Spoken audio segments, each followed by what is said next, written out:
Goeienaand almal.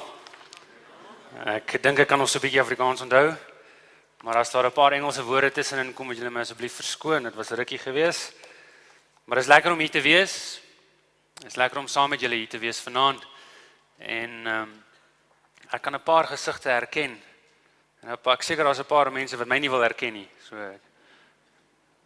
ek onthou een van my eerste herinneringe van Darwin kampvergadering was 'n opvou karavaan, die jare toe hulle nog opvou karavane gehad het. En my ouers het dit hier ergens geparkeer en ek onthou net hoe ons probeer skerm vind het binne in hierdie karavaan. Julle onthou daai opvou karavane, daai goed wat so, ek weet nie hoekom noem hulle dit 'n karavaan nie, maar dit is daai goed gewees.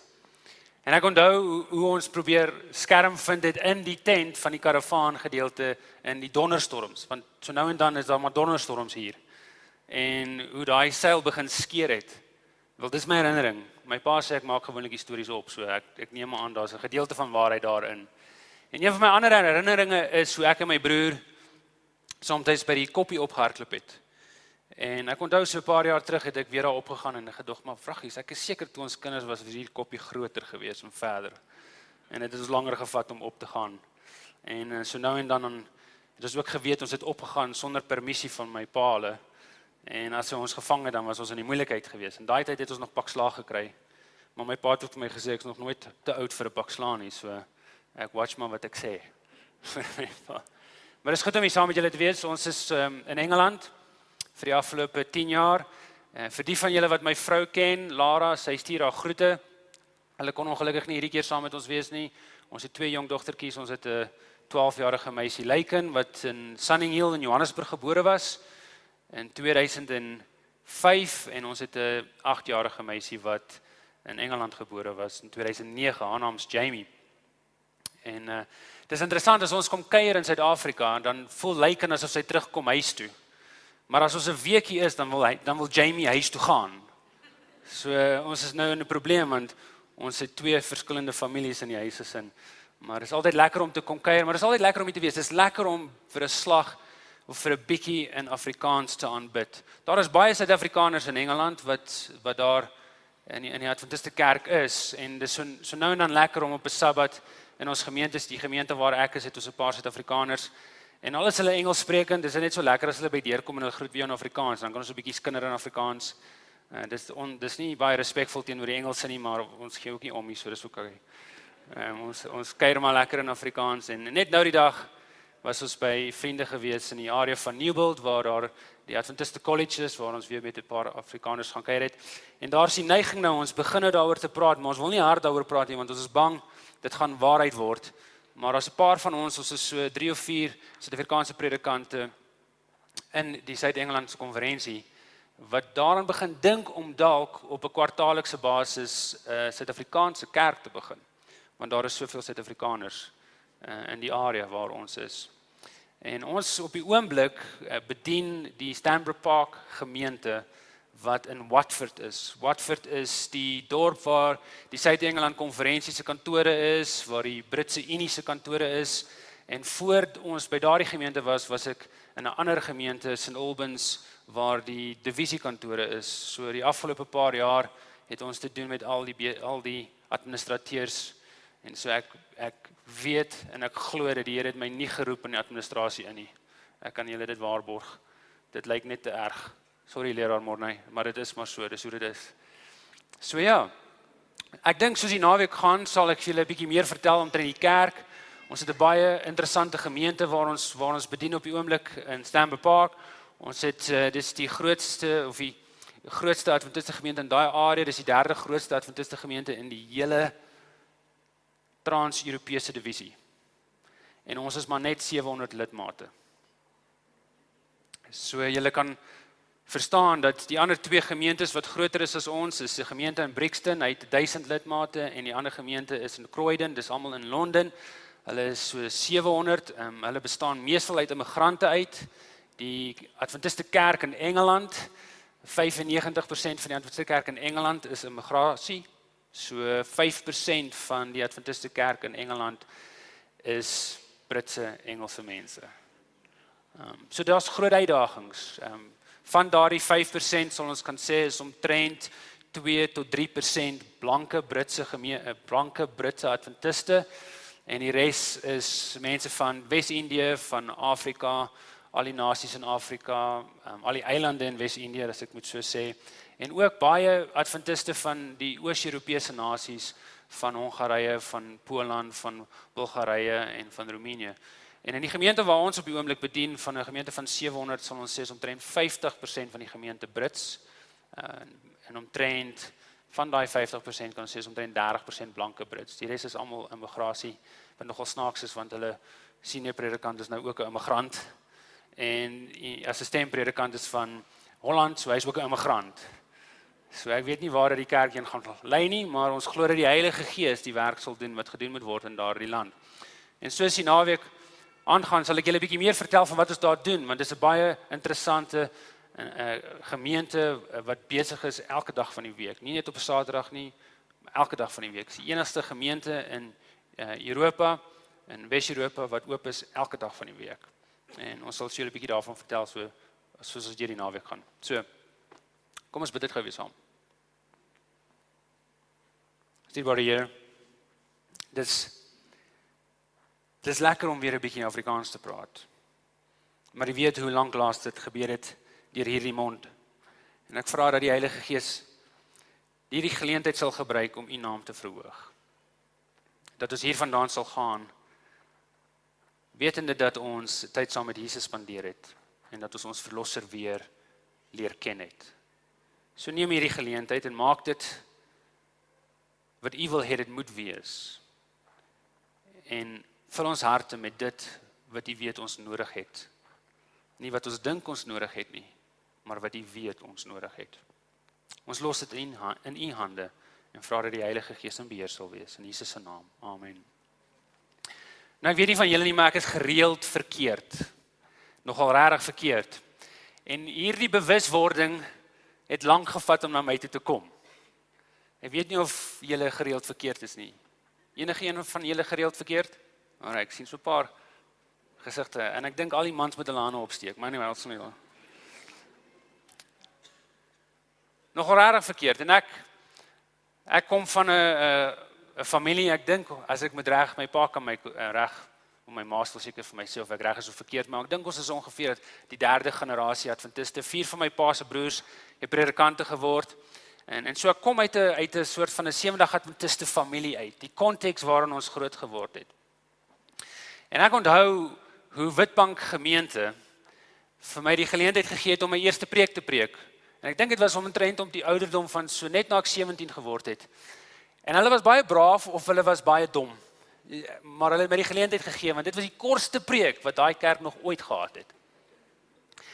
Ek was so bang, ek was so bevrees geweest, maar hulle was bereid om 'n jong persoon die kans te gee, 'n jong persoon wat gevoel het dat hy beroep was deur Jesus om vir God te werk op 'n spesiale manier. Dat hulle my die geleentheid gegee het en hulle het my toegelaat om te preek. So al hierdie tye het ek geleer dat ons dinge so moet doen of dinge so moet doen. Maar ek kan vir julle sê, dis eers die dag toe ek die beste en die mooiste persoon in die wêreld getrou het, dat ek geleer het dat ek eintlik baie keer verkeerd is. En ek het geleer dat daar is ander geldige perspektiewe en ek het geleer dat daar is ander geldige opinies. Soms was dit moeilik geweest om dit te leer, maar ons het dit geleer. Met ander woorde, die huwelik het my geleer dat dit belangrik is dat jy so oortuig moet wees van iets dat jy nog steeds oortuig kan word. Maar die oomblik wanneer ons so oortuig is van iets dat ons nie deur iets anders kan oortuig word nie, is daar 'n probleem. Want dit maak dit moeilik vir die mense rondom ons en dit maak dit moeilik vir God. Want julle sien, God stel nie belang daarin dat ons gemaklik moet wees nie. God stel daarin belang dat ons geestelik moet groei en geestelik moet verander en nader aan hom moet beweeg. En ek kan vir julle sê, wanneer ons deur die geskiedenis van die Christelike beweging gaan, het daar verandering en groei nooit plaasgevind in tye van gemaklikheid nie.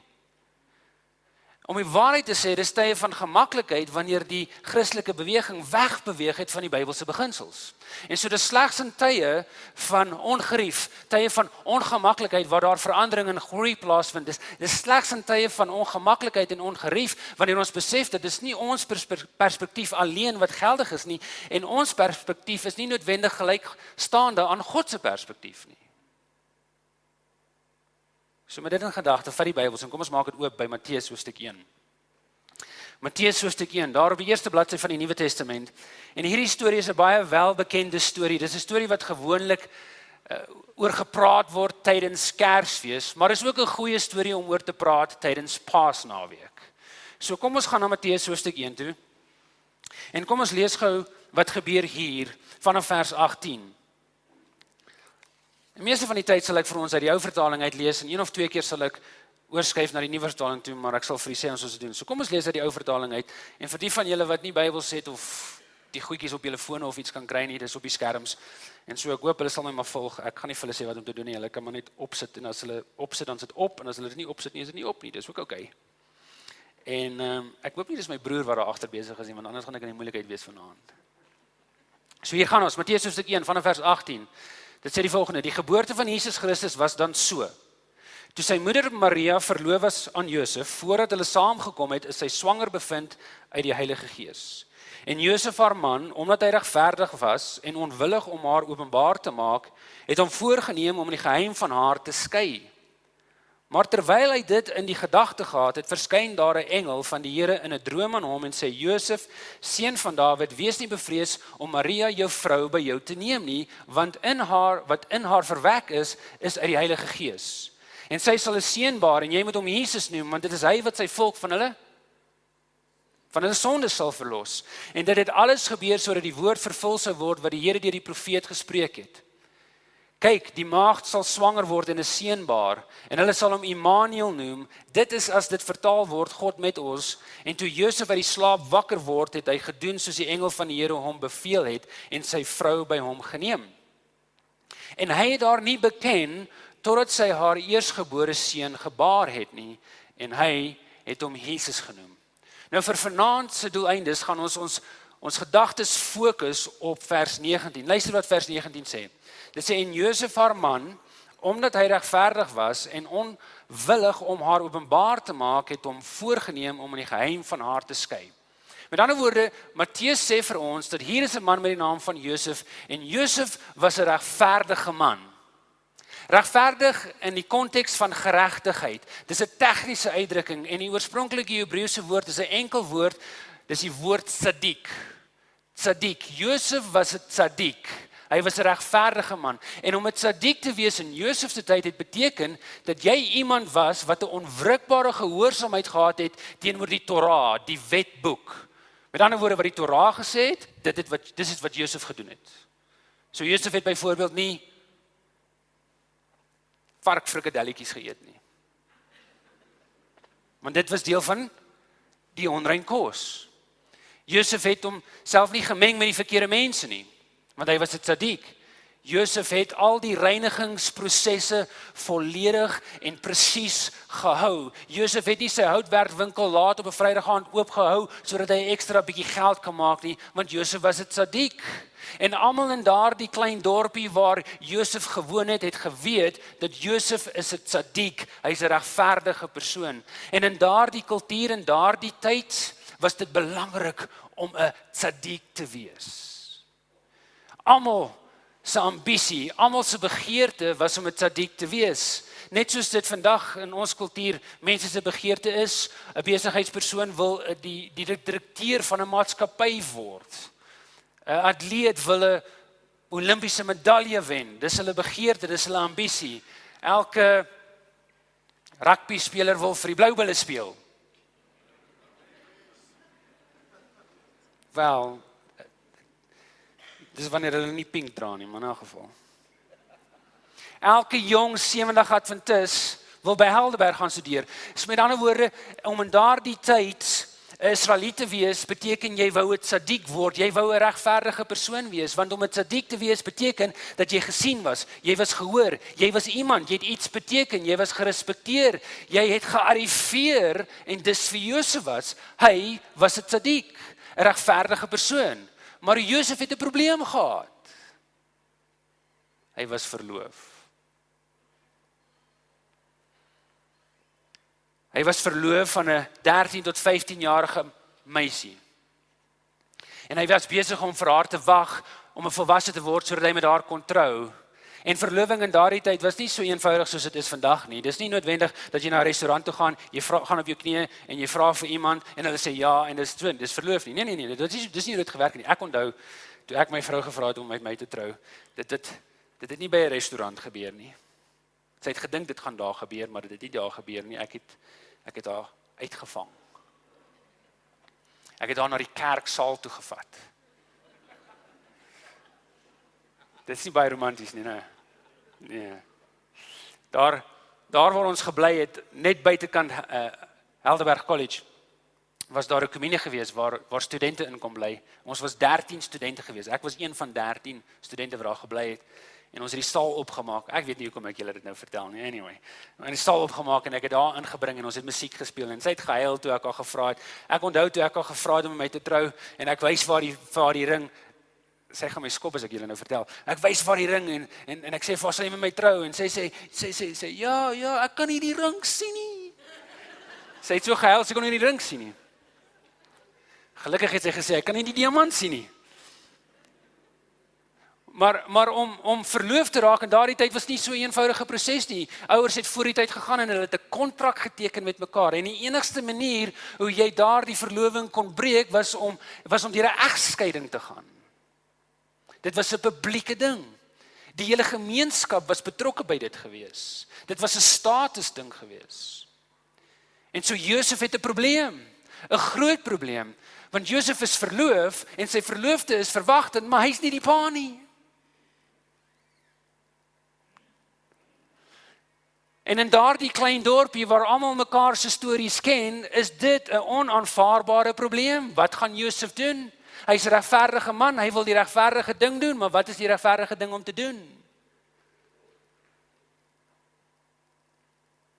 'n Welbekende Engelse skrywer, Somerset Maugham, het eendag die volgende geskryf. Sy sê, ons kan dit op die skerm sit. Mense in 'n beskaafde gemeenskap se sterkste begeerte is om die goedkeuring van ander rondom hulle te ontvang.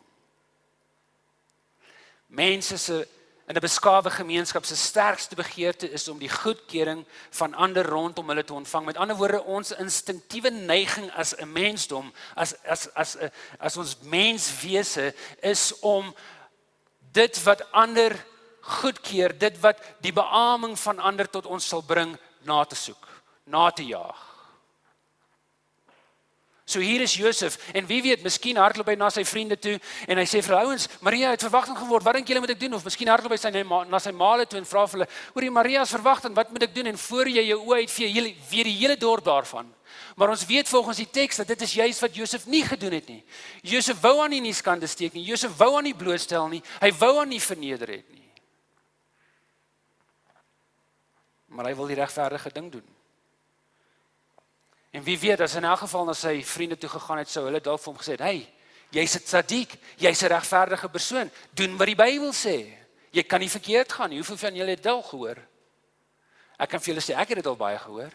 Al wat jy hoef te doen is om te doen wat die Bybel sê, dit sal alles opklaar. OK. Kom ons kyk, wat sê die Bybel dan? Kom ons gaan na die Torah, die boek van Deuteronomium, en kom ons kyk, wat sy uitspraak vind ons in die boek van Deuteronomium, hoofstuk 22, oor wat moet gebeur met 'n verloofde meisie, wat seksueel ongetrou was teenoor haar verloofde.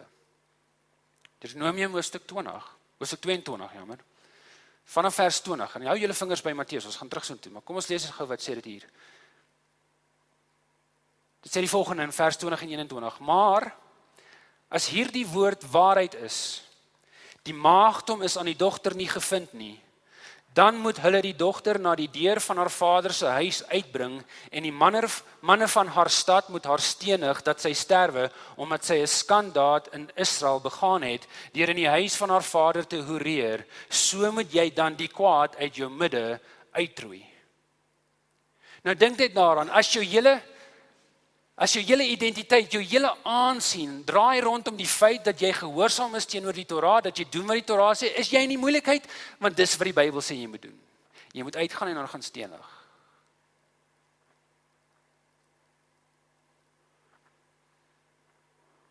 Jy sien, as jy 'n goeie konkordansie het, kan jy amper enige teks in die Bybel vat, maar nie net in die Bybel nie, jy kan amper enige teks in die Koran vat, en jy kan amper enige aksie regverdig. En hier is Josef. Hy's 'n goeie man. Hy's 'n tzaddik, hy's 'n regverdige persoon. Hy wil die regte ding doen. Hy wil doen wat die Torah sê, maar let op dat Josef bereik 'n standpunt, hy bereik 'n punt wat merkwaardig was vir sy tyd en sy samelewing. Hy's lief vir sy Bybel, hy ken sy Bybel, maar wanneer hy sy Bybel lees hy dit deur 'n spesifieke lens. Hy lees dit deur die lens van God se karakter en sy natuur, 'n karakter en natuur van radikale liefde, van barmhartigheid, van sagmoedigheid, van goedgesindheid. En so wanneer hy sy Torah lees, kom hy tot die gevolgtrekking, ek gaan haar nie kwaad aan doen nie, ek gaan haar nie blootstel nie, ek gaan haar nie in die skande steek nie, ek gaan haar nie verneder nie, ek gaan nie toelaat dat haar waarde gaan verloor en die bespotting van die dorp gaan word nie. Inteendeel, ek gaan my eie belange wegstoot en ek gaan haar belange bo myne plaas, ek gaan barmhartig wees.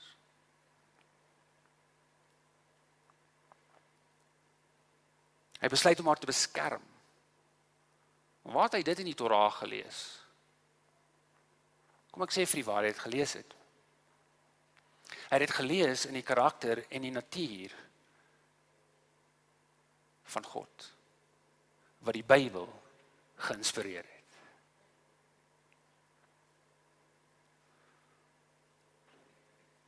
Nou dink net hieraan. Hier is ons op die eerste bladsy van die Nuwe Testament. Binne in die eerste paar verse van die Nuwe Testament. En Josef wys vir ons hoe om die Bybel te lees. Hy wys vir ons hoe om die Ou Testament sowel as die Nuwe Testament te lees. Hy lees dit deur die lense van 'n genadige, barmhartige, sagmoedige God. Hy lees dit deur die lense van 'n radikale, liefdevolle God. Met ander woorde, dit beteken dat wanneer ons Bybel lees en ons voel bemagtig om ander te verneder, ander te bespot, ander sleg te sê, wanneer ons Bybel lees en dit laat ons voel asof ons beter is as ander, dan lees ons dit deur die verkeerde lens. Ek weet nie van nie, maar ek is baie trots daarom om 'n beseemde Adventist te wees. Soms in Engeland is dit nogal moeilik om een te wees, maar ek is baie trots daarop. En ek is trots op ons mantra, die Bybel en die Bybel alleen.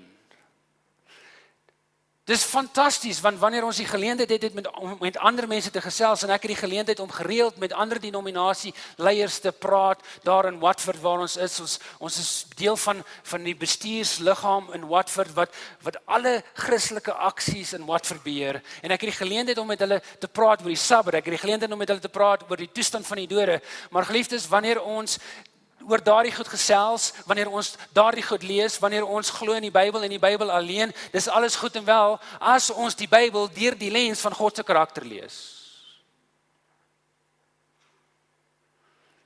En so hier is Josef. Sy hele identiteit, as 'n tzaddik, as 'n regverdige persoon is op die spel, as die mense in die dorp moet hoor wat gebeur, sou die ander tzaddik hom daaraan herinner het aan wat hy moet doen. Hulle sou hom daaraan herinner het om te doen wat die Bybel sê. En dis hier waar die verhaal 'n aardige afdraaipad vat. Julle sien in vers 19 het ons gelees, omdat hy regverdig was en onwillig om haar openbaar te maak, het hom voorgenem om in die geheim van haar te skei. Dis wat vers 19 vir ons sê. Maar meeste Nuwe Testamentiese teoloë sê dat hierdie vers is verkeerd vertaal. dat 'n beter vertaling sou eerder gelees het in die volgende is, as ons dit op die skerm sit, ten spyte van die feit dat hy 'n regverdige persoon is, ten spyte van die feit dat hy 'n tzaddik is, wil hy haar nie in die skande bring nie. So ons sien dat daar is 'n spanning hierso. Daar is 'n geweldige spanning. Die godsdienstige stelsel waarin Josef groot geword het vereis dat mense soos Maria blootgestel moes word. Sondaars moes uitgesonder en uitgestoot word. En enige tzaddik sou vir hom daaraan herinner het, enige ander tzaddik sou nie gehuiwer het nie, maar Josef huiwer. Hy wil nie daardie woorde uiter wat daar in die moeilikheid gaan bring nie. En so hy besluit om nie publiek te gaan nie. Hy besluit om in die geheim haar dowry vir haar terug te gee.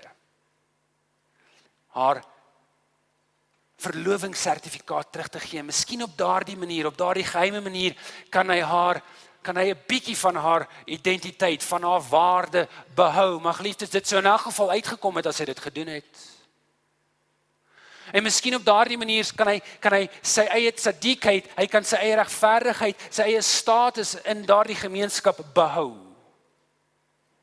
En dan sien ons die volgende, vers 20.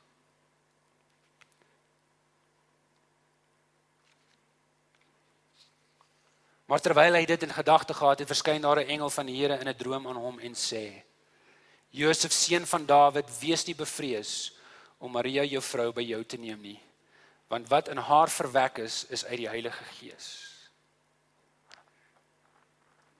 Ek wonder, wie was die mees waarskynlikste persoon wat vir Josef vertel het dat Maria verwagtend was? Wel, daar is sekere dames in ons gemeentes wat die gawe het om onderskeid te kan tref tussen wie verwagtend is en nie verwagtend is nie. Ons het dit. Maar ek dink ons kan met 'n redelike goeie geloof aanneem dat dit Maria haarself was wat Josef vertel het. Nou verbeel jouself miskien die gesprek wat moes plaasgevind het. Hier is hierdie 13 tot 15-jarige meisie wat vasgevang is in hierdie skande. En sy moet vir hierdie persoon aan wie sy verloof is gaan vertel. En so daar kom sy, hierdie 13 tot 15-jarige meisie met haar kinderlike onskheid en verbeel jouself u is Josef. En sy kom daar aan en sy sê vir jou: Josef, ons moet gesels. Ons moet praat. Ek het 'n bietjie nuus. Ek het 'n bietjie slegte nuus en ek het 'n bietjie goeie nuus. Wat wil jy eers hoor? Slegtes, okay. Ek's verwagtend. Maar die goeie nuus is, ek was nie ongetrou gewees teenoor jou nie. 'n Engel het na my toe gekom. Wat? Ja, 'n engel het na my toe gekom en toe die engel na my toe gekom het, het die engel vir my gesê: Moenie bang wees nie, Maria, want God bewys genade aan jou. Die Heilige Gees sal oor jou kom. Wat? Ja, en die krag van die Allerhoogste sal die lewe in jou wek. Wat? Ja, daarom sal die een wat gebore word heilig genoem word, die seun van God. En ons kan onsself net indink hoe sy probeer om haar onskuld te verdedig en Josef staan daar en hy dink net: Wat?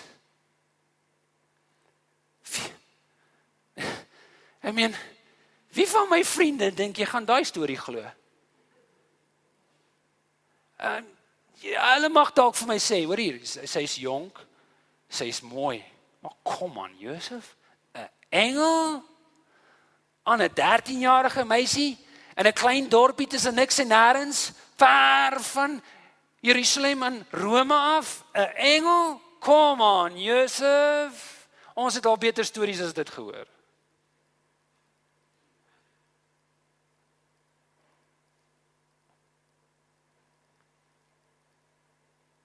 So wanneer hy hierdie storie hoor, besluit hy om dit in die geheim te doen. En die engel kom na hom toe en luister wat dit sê in vers 20. Josef, seun van Dawid, wat? Wees nie wat? Wees nie bevrees nie. Maar waar kom hierdie vrees skielik vandaan? Waar pas hierdie vrees in die prentjie? Is Josef bang dat as hy nie die regte ding doen nie, as hy nie doen wat dit sadiek veronderstel is om te doen nie, dat God op een of ander wyse ontevrede teenoor hom gaan wees, of is hy bang van wat die ander van hom gaan dink? Jy sien geliefdes, hierdie is 'n vrees waarmee ons almal sukkel. Hierdie is 'n diepe vrees wat ons nie wil erken nie, en soms is ons te blind om dit te erken. En so hier is Josef, en hy's bang dat hy hierdie status wat hy 'n hele lewe lank aan gewerk het, dat hy dit gaan verloor. Miskien begin daardie gedagtes rondom hom te swel, dat as hy getrou gaan wees teenoor hierdie dame, as hy getrou gaan wees teenoor haar en haar seun, gaan die ander Sadikiem ophou om hom uit te nooi na hulle huise toe. Hulle gaan miskien hulle besigheid van hom onttrek en hy gaan finansiëel sukkel.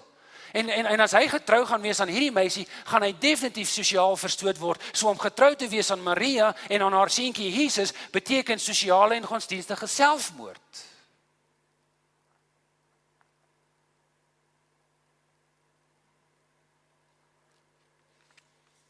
Nooit weer sou hy gerespekteer word as 'n liefhebber en onderhouer van die wetboek nie.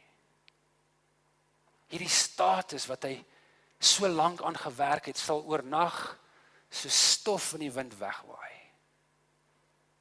En so die engel kom na hom toe en sê vir hom: Josef, seun van Dawid, wees nie bevrees nie.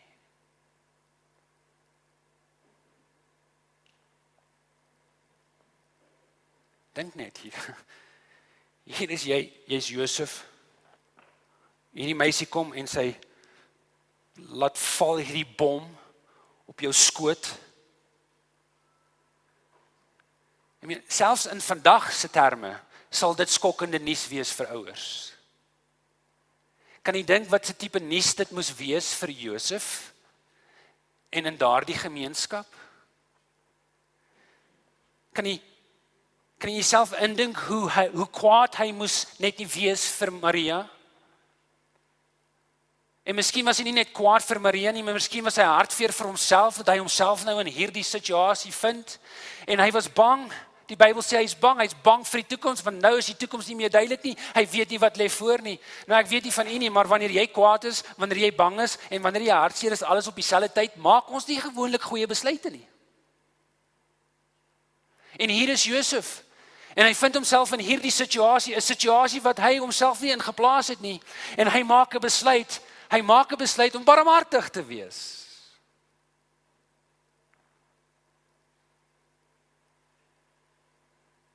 Om sagmoedig te wees.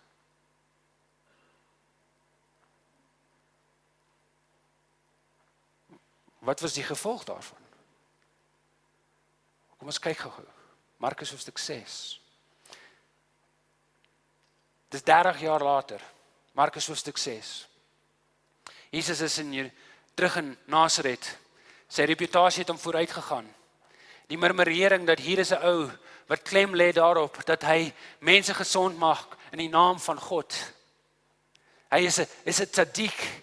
Hier is 'n persoon wat klem daarop lê dat hy 'n regverdige man is. En dan vind ons in vers 2 die volgende. Dis ongeveer 30 jaar later. En toe dit Sabbat geword het, begin hy in die sinagoge te leer, en baie wat hom gehoor het, was versla en sê: "Waar kry hy hierdie dinge vandaan?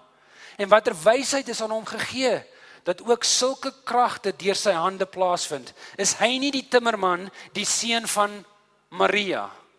Nou luister gou, in Jesus se tyd het jy nooit verwys na iemand as die seun van sy ma nie.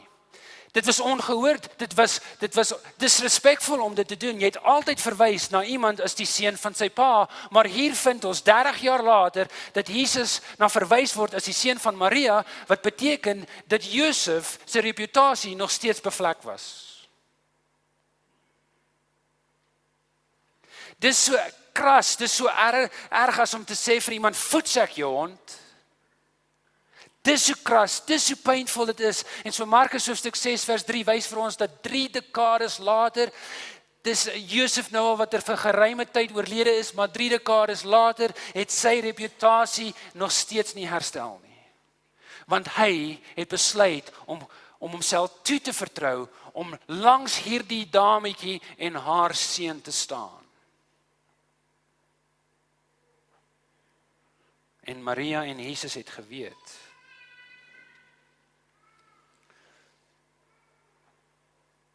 Waarom Josef dit gedoen het.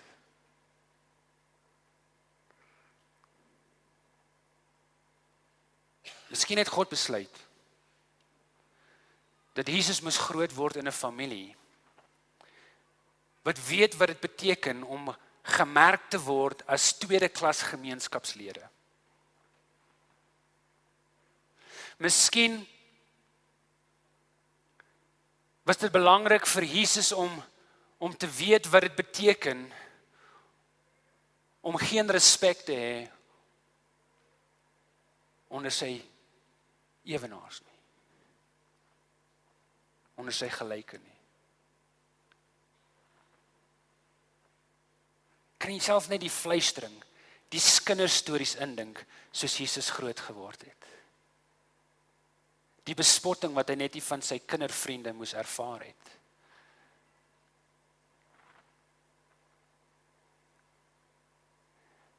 En miskien is dit waarom Jesus so 'n groot hart het vir mense wat geen respek van die gemeenskap het nie. Miskien is dit die rede waarom Jesus so 'n groot hart het vir vrouens wat 'n lopende skande was, want hier was sy ma, 'n jong meisie vasgevang in 'n skande, terwyl ander tzadikim haar wou gestenig het. En hier wys sy aardse pa vir hom wat ware radikale liefde is en hoe dit lyk. Vat die Bybels gou. Kom ons blaai gou na Johannes hoofstuk 8 toe. Ons tyd's amper om.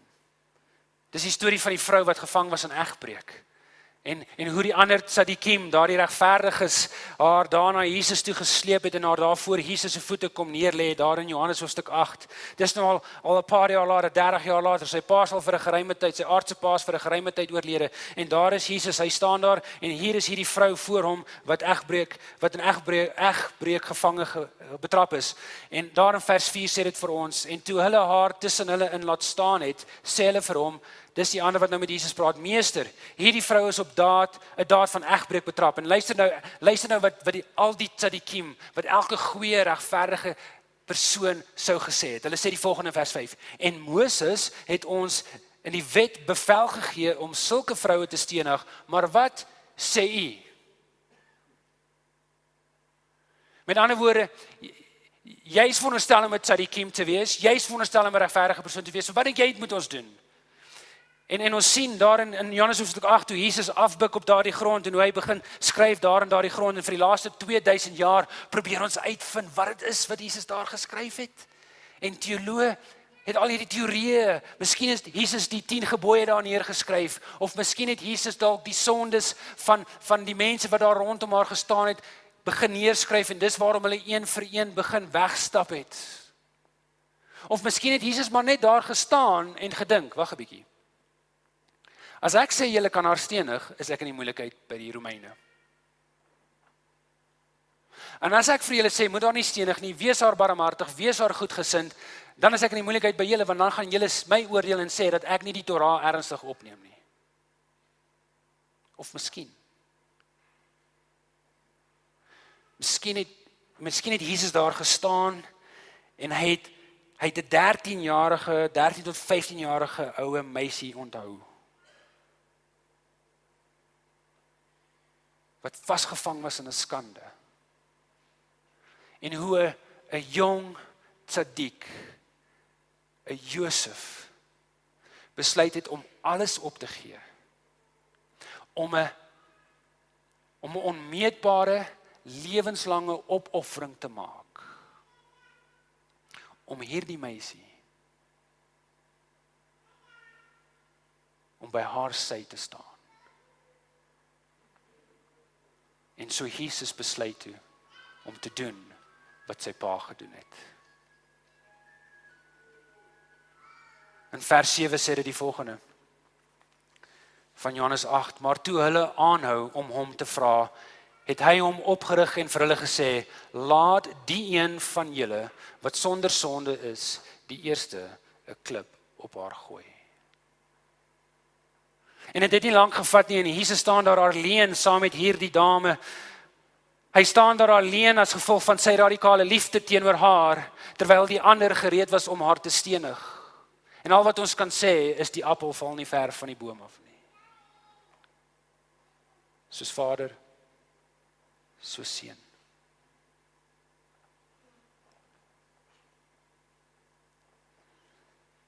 Nou verbeel jouself. Verbeel jouself of jy nou in Springs, Boksburg is, of jy in Pretoria of Johannesburg is, en of jy nou in Middelburg of Witbank is, en of jy nou in Tzaneen, Hoespruit, maak nie saak waar jy vandaan kom nie. Maak nie saak wat 'n gemeente jy verteenwoordig, jy verbeel jouself dat die mense in Suid-Afrika weet, dat as jy na daardie 70 Adventiste gemeente toe gaan, gaan jy na 'n plek toe gaan waar jy radikale liefde gaan ervaar, gaan jy na 'n plek toe gaan waar jy regverdigheid gaan ervaar, soos deur die oë van Jesus Christus. Wat sal gebeur wanneer dit nie saak maak of jy 'n boemelaar of 'n besigheidsdirekteur is nie, maak nie saak wat jou klere is nie, maak nie saak wat se klere jy dra nie. Wat sal gebeur as die nuus uitgaan oor die hele Suid-Afrika, as die nuus uitgaan na alle ateïste, na alle dwelmverslaafdes, na alle alkoholiste, na alle die wat geskei is, as dit uitgaan na almal wat soekend is, dat daar is 'n groep mense, hulle noem hulle self 70 Adventiste, en by daardie plek sal jy radikale liefde ervaar. Jy sien, geliefdes, as ons wil groei, as ons wil nader groei aan Christus, as ons Christus se naam wil verhoog, kan ek nou waarborg, gaan hy vir u moeilike mense op die pad stuur. Of miskien stuur hy u op iemand anders se pad. Wel.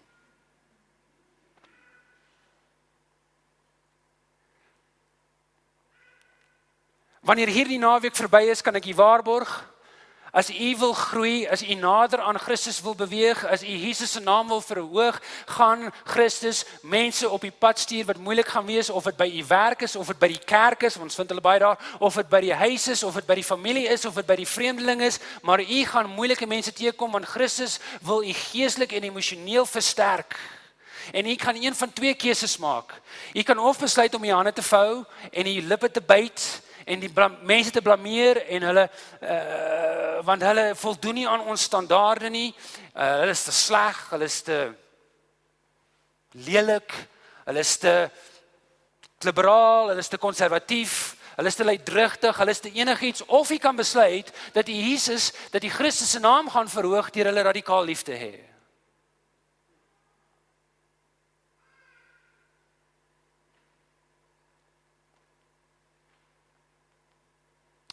Die Amerikaanse skrywer Anne Lamott het eendag die volgende geskryf. Sy sê: jy kan met veiligheid aanneem dat jy God in jou eie beeld gemaak het, as dit uitdraai dat God al dieselfde mense haat as jy.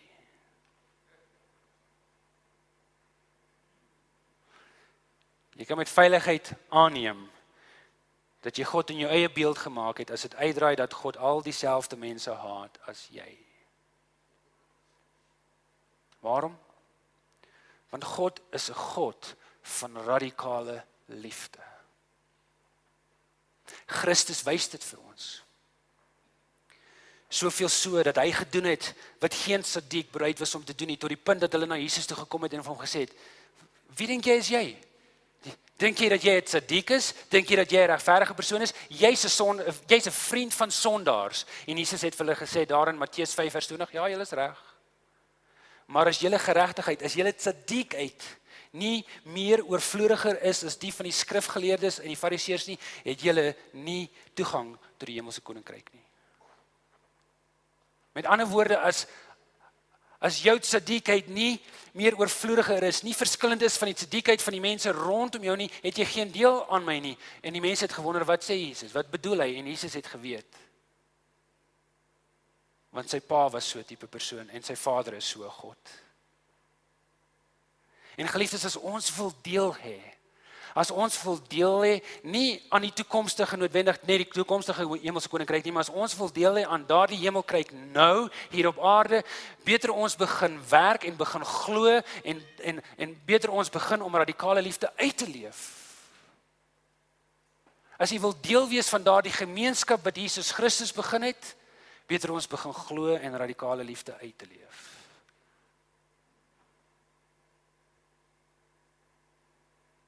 So, hoe verhoog ons Jesus Christus? Soos ek julle lief gehad het, moet julle ook mekaar lief hê.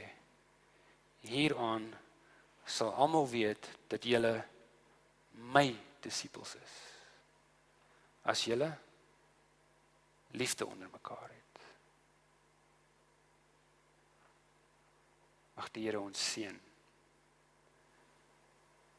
terwyl ons sy liefde verder ondersoek hierdie naweek. En mag dit wees dat ons ambisie, ons begeerte is om regverdig in Jesus se oë te wees. Nie in die oë van mens nie, maar in Jesus se oë. Kom ons bid saam. Dierbare Here, ons is hier saam met U hierdie naweek. Ons het besluit om die lewe daar te los van waar ons kom, om hier saam te wees, saam met ander wat U naam wil verhoog, saam met ander wat hierdie tyd, hierdie intieme tyd saam met U wil spandeer. En mag dit wees dat wanneer U met ons praat, dat ons sal luister. Mag dit wees dat wanneer ons U stem hoor in ons hart hierdie naweek, dit maak nie saak waar dit aan ons lewe vat nie, maar Here, vat dit en maak met dit wat U begeer om vir ons te doen. Ons los dit in U hande. Ons plaas ons eie swakheid voor U voete.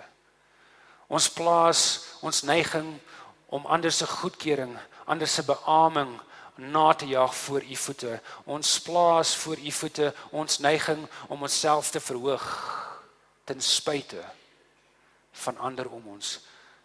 En geliefdes, mag dit wees dat wanneer ons ons harte voor die Here oopmaak vanaand, dat ons dit opreg doen. Here, U ken ons. U ken elke spasie, U ken elke hoek, U ken elke donker gedeelte van ons harte. Vanaand is dit U. Dis U hart. Dis U spasie. Dis U donker wat U kan lig maak. En dis U hoek. Neem oor, Here, hierdie naweek. En mag dit wees dat as ons hier vandaan gaan, dat ons regverdig is in die oë van Jesus. Amen.